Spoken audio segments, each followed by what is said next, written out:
మీ personal interviews మరియు వ్యాపార ప్రకటనల కొరకు ఈ నెంబర్ని సంప్రదించండి. నమస్తే, వెల్కమ్ టు మనం టీవీ. నేను వలి. ప్రస్తుతం స్టూడియోలో ఉన్నారు సీనియర్ జర్నలిస్ట్ లలిత్ కుమార్ గారు. వారితో మాట్లాడదాం. లలిత్ కుమార్ గారు నమస్కారం సార్. నమస్తే వల్లి. లలిత్ కుమార్ గారు, మాజీ ముఖ్యమంత్రి వైసీపీ అధ్యక్షులు జగన్మోహన్ రెడ్డి గారు సంక్రాంతి తర్వాత జనంలోకి వస్తున్నారు సార్. జనంలోకి జగన్. ఇప్పుడు ఆయన జనంలోకి వస్తే జనం రిసీవ్ చేసుకునే పరిస్థితి ఏ విధంగా ఉంటుంది? మళ్ళీ ప్రజలు ఆయన ఏమన్నా దగ్గరికి తీసుకునే అవకాశం ఉందా లేదా? ఆయన జనంలోకి వచ్చే ముందు పార్లమెంటు నియోజకవర్గాల వారీగా నేను పర్యటిస్తాను, ఒకరోజు అక్కడే పడుకుంటాను అని కూడా ప్రకటించాడు. ఇక్కడ ముందుగా ఆయన వచ్చే ముందు చేయాల్సింది ఏంటంటే, ఎవరైతే ఆయన సామంతరాజులు ఉన్నారో, సజ్జల రామకృష్ణారెడ్డి గారు కానివ్వండి, విజయసాయి రెడ్డి గారు, సుబ్బారెడ్డి గారు, చెవిరెడ్డి భాస్కర్ రెడ్డి గారు, వీళ్ళు రెడ్లు ఉన్నారు, నలుగురు ఎవరైతే ఉన్నారో, ముందు వాళ్లకు సంబంధించిన ఈ ఇన్ఛార్జ్ పోస్టులు ఇచ్చాడు కొన్ని. ఆ పోస్టుల నుంచి తీసేసిన తర్వాత తీసేసి నియోజకవర్గాలకు వస్తే బాగుంటుంది. ఎందుకంటే ఒక పార్లమెంటు నియోజకవర్గానికి, ఒక రీజియన్కు వచ్చే ముందు అక్కడ స్థానిక నాయకుడిగా ఎవరైతే ఉన్నారో వాళ్ళు బాధ్యులుగా ఉండాలి. అక్కడ అవును, వాళ్ళ మీద అక్కడ ఆ ప్రాంతంలో పెత్తనం చేయడానికి మీరు ఒక్కొక్క ఏరియాలో ఒక్కొక్క రెడ్డిని పెట్టేసి అవును మీరు ఇట్లా ప్రచారానికి వస్తే కనుక ప్రజలు అడ్డుకుంటారు. అక్కడ అవును, ఏం మా జిల్లాలో లీడర్లు లేరా? మా జిల్లా వాళ్ళకి ఎందుకు ఇవ్వవు? మా జిల్లా వాళ్ళ మీద, మా పార్లమెంట్ నియోజకవర్గం మీద మీ పెత్తనం ఏంటి? అవును, మా నెత్తిన ఇంకొకరిని ఎందుకు పెడుతున్నావు పెత్తనం? మా జిల్లాలో లీడర్లు లేరా? అవును, మనం చూసాం అని క్వశ్చన్ చేస్తారు. రాయలసీమకు సంబంధించిన ఒక రెడ్డిని తీసుకొచ్చి గోదావరి జిల్లాలో ఇన్ఛార్జికి ఇచ్చారు. అదే అవి చెయ్యొద్దని చెప్తున్నారు, కానీ బ్లంట్ గా చేస్తున్నాడు మూర్ఖంగా. ఇప్పటికీ అతను మారినట్టు కనపడలే. ఎందుకు ఈ మీ దగ్గర పెట్టుకున్న ఈ విజయసాయి రెడ్డి, సజ్జల రామకృష్ణ గారు, సుబ్బారెడ్డి గారు, చెవిరెడ్డి భాస్కర్ రెడ్డి గారి స్థానంలో ఒక ఎస్సీని, ఒక ఎస్టీని, ఒక బీసీని, ఒక కమ్మను, ఒక కాపును ఎందుకు మీరు పెట్టుకోలేకున్నారు అని జనం అడుగుతున్నారు. ఎంతసేపు ఈ రెడ్లతోనే ఉంటాడు జగన్మోహన్ రెడ్డి. ఒక పార్టీ అధ్యక్షుడు అన్న తర్వాత నీకు కీలకమైన వ్యక్తులు ఎస్సీ, ఎస్టీ, బీసీ, మైనార్టీ వర్గానికి సంబంధించిన వాడు నాయకులు కదా ఉండాల్సింది. మళ్ళీ ఈయన నోరెత్తితే నా ఎస్సీలు, నా ఎస్టీలు, నా బీసీలు అని అంటాడు. కాబట్టి ముందు వీళ్లను ఆయా బాధ్యతల నుంచి తప్పించిన తర్వాతే అక్కడి లోకల్ లీడర్లు కానీ ప్రజలు కానీ మిమ్మల్ని చూడడానికి వస్తారు, మీతో మాట్లాడడానికి వస్తారు.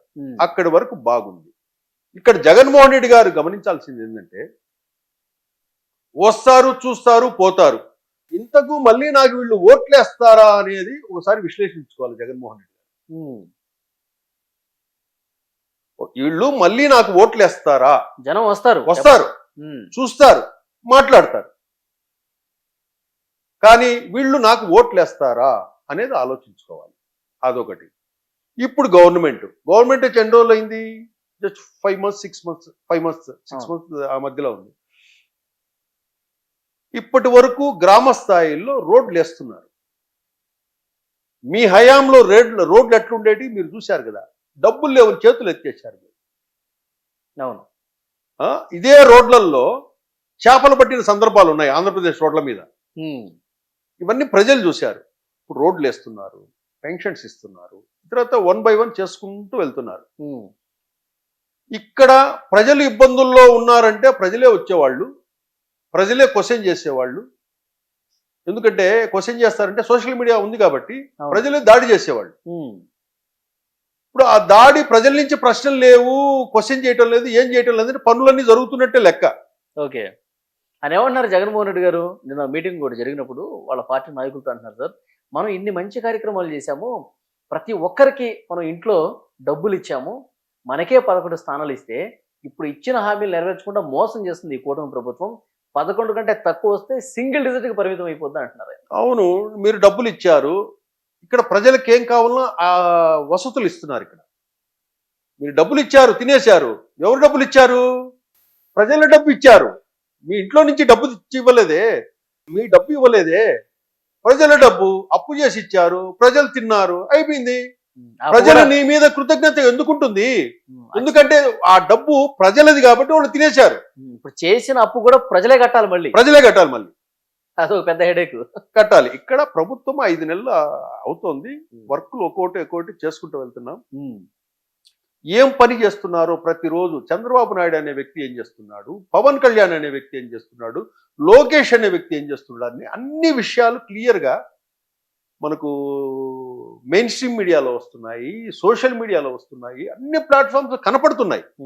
ఎవరు ప్యాలెస్ లో కూర్చున్నారన్నాళ్ళు, ఎవరు పని చేస్తున్నారు, ఎవరు రోడ్ల మీద తిరుగుతున్నారు, ఏమి చంద్రబాబు నాయుడు రోజు షెడ్యూల్ ఏంటి, పవన్ కళ్యాణ్ ఏం చేస్తున్నాడు, లోకేష్ ఏం చేస్తున్నాడు, అన్ని కనపడుతున్నాయి కళ్ళకి. మీరు మళ్ళీ ఇప్పుడు ప్రత్యేకంగా వచ్చి ప్రజల దగ్గర ఏదో ఆపదలో ఉన్నట్లు పర్యటనలు చేస్తే, ఇప్పుడే 5 నెలలు కాకముందే మీరు పర్యటనలు పెట్టుకుంటే అది ఎంత మైనస్? ఆయనకే మైనస్. కాకపోతే ఆయన టెన్షన్ తట్టుకోలేక పార్టీ నుంచి చాలా మంది వ్యక్తులు వెళ్ళిపోతున్నారు. సంక్రాంతి తర్వాత కూడా కొంతమంది క్యూ లైన్ లో ఉన్నారు జనసేన ఈ పార్టీలోకి. మొన్న అమెరికాకి సంబంధించిన సెకీకి సంబంధించిన ఇష్యూ, పవర్ అదాని గ్రూప్ కు సంబంధించిన ఇష్యూకి సంబంధించిన ఈ కొన్ని కేసులు ఉన్నాయి, ఇంకా పాత కేసులు ఉన్నాయి, ఈ వ్యవహారాలన్నీ ఉన్నాయి. కాబట్టి మిగతా వాళ్ళు కూడా ఏమవుతుందంటే, ఈయనేమో బెంగళూరులో కొద్ది రోజులు కూర్చుంటాడు, ఒకసారి తాడేపల్లి కూర్చుంటాడు.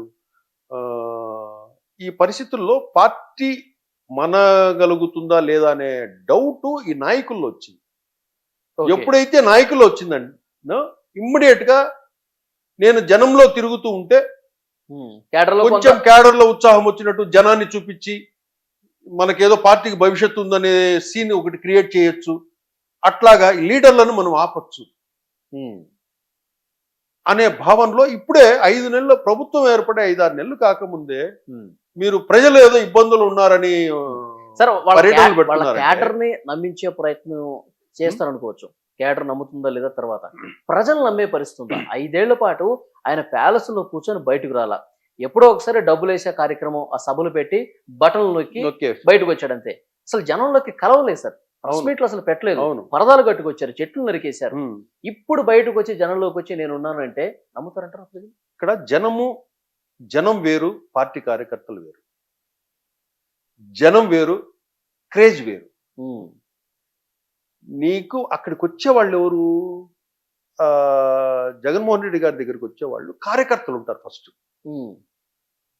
తర్వాత ఆ క్రేజ్తో చూడాలని వచ్చేవాళ్ళు కొంతమంది ఉంటారు. మళ్ళీ దారిని పోయేవాళ్ళు ఆగి చూద్దాం అనుకునే వాళ్ళు కొంతమంది ఉంటారు. మామూలుగా లీడర్ వస్తున్నాడంటే ప్రజలు స్వచ్ఛందంగా వచ్చే విధంగా ఉండాలి. కార్యకర్తలు కాదు మనకు రావాల్సింది. కార్యకర్తలు ఎప్పుడు మనతో ఉంటారు, కార్యకర్తలు కాదు, ప్రజలు రావాలి మన దగ్గరికి. మనకు ప్రజలు రావటం లేదు కదా. మీరు వచ్చినప్పుడు వచ్చేది మీ కార్యకర్తలు వస్తారు. ఓకే, ఆ క్రేజ్ని చూసి మిమ్మల్ని చూడాలని వచ్చేవాళ్ళు కొంతమంది. ఓకే, జగన్ అంటే ఎలా ఉంటాడు చూద్దాము, దగ్గరగా చూద్దామని వచ్చేవాళ్ళు. ఎన్ని అంశాలు పక్కన పెడితే వచ్చిన వాళ్ళంతా ఓట్లేస్తారా? వచ్చిన వాళ్ళంతా వేస్తే ఆయనే గెలిచేవాడు కదా అనేది, ఓటు వేస్తారా అనేది విశ్లేషించుకోవాలి. అవునవును, వస్తారు, చూస్తారు, పోతారు, మాట్లాడతారు, ఇవన్నీ జరుగుతాయి సహజంగా. కానీ యాత్ర ఇప్పటికంటే ఇంకా కొద్ది రోజులు పోయిన తర్వాత, 1 సంవత్సరం పోయిన తర్వాత, ఎందుకంటే ప్రభుత్వానికి, కొత్తగా ఏర్పడిన ప్రభుత్వానికి ఒక 1 year అని టైం ఇవ్వాలి కదా. టైం ఇచ్చి ఏదన్నా లోపాలు ఏదన్నా జరిగితే మనం అప్పుడు మనం యాత్ర అనేది ఒకటి స్టార్ట్ చేసి, ఇప్పుడే యాత్ర చేస్తే మిగతా ఈ 4 సంవత్సరాలు నెల రోజులకే సార్, ఆయన ఓడిపోయిన నెల రోజులకే జగన్ అనేవాడు ముఖ్యమంత్రిగా ఇప్పుడు ఉండుంటే పరిస్థితి ఎట్లా ఉండేది? జగన్ ముఖ్యమంత్రిగా ఉండుంటే అన్ని పథకాలు వచ్చాయి కదా. జగన్ ముఖ్యమంత్రిగా లేడు కాబట్టి పరిస్థితి. అవును, పథకాలు వచ్చిండేటి, ఇంకో 10 లక్షల కోట్లు అప్పు అయి ఉండేది. జగన్ ఉండింటే పథకాలు వచ్చేటి, అప్పు చేసి ఇవ్వడం పెద్ద విషయం కాదు కదా. జగన్ ఉండింటే ఇంకో 10 లక్షల కోట్ల రూపాయలు అప్పు అయి ఉండేది. కాబట్టి అది ప్రజలేది కట్టాల్సిన పరిస్థితి ఉండేది. అది కాదు ఇక్కడ సబ్జెక్టు. జగన్మోహన్ రెడ్డి గారు ఇది ఇప్పుడే తీసేయడం వల్ల ఫస్ట్ ఆయన చేయాల్సింది, ఈ కోటరీ ఏదైతే ఉందో ముందు ఆ కోటరీని మార్చండి. జనాలు ఊస్తున్నారు. ఎంత విమర్శించినా మీరు ఈ కోటరీని ఎందుకు మార్చడంలే? నా ఎస్సీలు బీసీలు అన్నప్పుడు మీ చుట్టూ ఒక ఎస్సీని ఒక బీసీని వీళ్ళని ఎందుకు పెట్టుకోలేకున్నారు? అంటే నమ్మలేకనా? ఎంతసేపు ఈ 4-5 పెట్టేసి ఈ 4-5 మళ్ళీ స్టేట్ అంతా మానిటరింగ్ చేయమని మళ్ళీ వాళ్ళకి అప్పచెప్తారు. ఎవరు చెప్తారు? జగన్మోహన్ రెడ్డికి ఎవ్వరు చెప్పలేరు. తనకు శత్రువు తానే, తన నిర్ణయాలకు బాధ్యుడు తానే. కాబట్టి ఎవ్వరు ఏం చేయలేరు. ఒకవేళ రావాలనుకుంటే గీర్పులు అన్ని పార్టీలో మార్పులు చేసి నియోజకవర్గాల మీద, రీజనల్స్ మీద, వాటి మీద మీ కోటరీ పెత్తనం చేసేదానికి వాళ్ళందరినీ తీసేసి స్థానిక నాయకత్వానికి ఇవ్వాలి. ఓకే, ఇచ్చితే అప్పుడు స్థానిక నాయకులు వాళ్ళు ప్రజలతో మమేకమై ప్రజలను తీసుకొచ్చి ప్రజల సమస్యల కోసం వాళ్ళు ఫైట్ చేసి ఏదైనా ఉంటే మీకు వచ్చి మిమ్మల్ని కలిపి వాళ్ళకు వారధిగా నిలుస్తారు మీకు. అది ఇంట్రాక్షన్. కానీ ప్రతి సందర్భంలో ప్రతి రీజియన్కి పోయేసి నువ్వు ఒక రెడ్డి గారిని తీసిపోయి అక్కడ కూర్చోబెట్టి వాళ్ళ మీద పెత్తనం చేయమంటే ఇప్పటికే రాంగ్ ఇన్ఫర్మేషన్. అసలు విజయసాయి రెడ్డి గారి గురించి జనం ఏమనుకుంటున్నారు, సజ్జల గారి గురించి ఏమనుకుంటున్నారు, సుబ్బారెడ్డి గారి గురించి ఏమనుకుంటున్నారు, చెవిరెడ్డి భాస్కర్ రెడ్డి గారి గురించి ఏమనుకుంటున్నారు అని ఒకసారి మీరు ఇంటెలిజెన్స్ రిపోర్ట్ తెప్పించండి, లేదా మీరు ఓన్ రిపోర్ట్ ఒకటి తెప్పించుకోండి. ఎందుకు బలవంతంగా వాళ్ళని రుద్దుతారు ప్రజల మీద? అసలు మీ లీడర్ల మీదే రుద్దుతున్నారు వాళ్ళని. మీ లీడర్ల మీదనే రుద్దుతున్నారు. ఫస్ట్ అది ఆయన స్టాప్ చేసి దాన్ని తొలగించుకొని ఒక ఎస్సీని, ఒక బీసీని, ఒక మైనారిటీని, ఒక కమ్మని, ఒక కాపుని ఇవ్వండి. వాళ్ళకి ప్రయారిటీ ఎందుకు ఇవ్వడం లేదు? ఈ మార్పులను చేయాలి. చేసిన తర్వాత మీరు రండి. జనం ఏమనుకుంటున్నారో తెలుసుకొని రండి. అనుగుణంగా నడుచుకోవాలి. కానీ మీరు అనుగుణంగా అనుకున్నట్లు, మీరు ఊహించినట్టు జనమంతా ప్రవర్తించాలి, లాయర్లంతా నాయకులంతా ప్రవర్తించాలి, రాష్ట్రమంతా అలాగే ప్రవర్తించాలి అని అనుకోవడము అది మూర్ఖత్వం అవుతుంది జగన్మోహన్ రెడ్డి గారు. చూద్దాం సార్, ఇప్పటికైనా ఆ మార్పు తెచ్చుకుంటాడని చెప్పి ఆశిద్దాం. Thank you very much Lalit Kumar గారు. Thank you.